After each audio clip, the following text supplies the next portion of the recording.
le renseignement accordé par les puissances de l'OTAN aux organisations terroristes Al-Qaïda et l'État islamique. En toute dernière date, des officiels américains ont clairement avoué que c'est l'OTAN et ses alliés du Moyen-Orient qui ont créé Al-Qaïda et l'État islamique.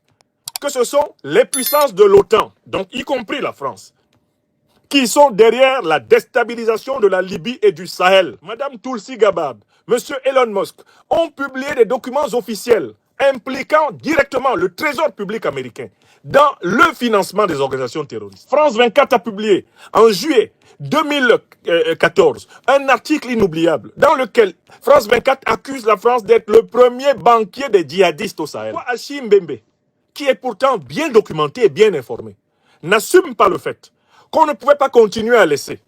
Eh bien, au Mali, Ibrahim Boubacar Keïta, qui sait très bien qui est derrière les terroristes, gouverner, alors qu'il est incapable de protéger le peuple malien contre ceux-là même qui sont ses parrains. Lui, Ibrahim Boubacar Keïta. Pourquoi il ne voit pas qu'on ne pouvait pas continuer à laisser Roch Marc Christian Kaboré gouverner au Burkina Faso, alors qu'il était incapable de couper Ignam avec les puissances qui ont créé Al-Qaïda, l'État islamique, qui finance ces organisations terroristes et ensanglantes de Burkina Faso? Pourquoi il ne peut pas voir que si Bazoum est tombé, le junteur de Niamey qui a fait boum, c'est précisément parce qu'il faisait ami-ami avec les terroristes. C'est précisément parce qu'il a dit que l'armée nationale nigérienne était inférieure au groupe terroriste. C'est précisément parce qu'il s'est dressé contre le Mali et le Burkina qui combattaient honnêtement le terrorisme en se séparant des puissances occidentales et moyen-orientales qui en sont. Vous voyez, la première réponse de l'intellectuel Achim Mbembe à la question de l'origine des régimes militaires est une réponse insuffisante, insatisfaisante. C'est une réponse constituée d'évitement, de non-dit, la peur de dire la vérité, l'incapacité de porter au verbe la réalité documentaire de ce temps, eh bien, caractérise la réponse numéro 1 de M.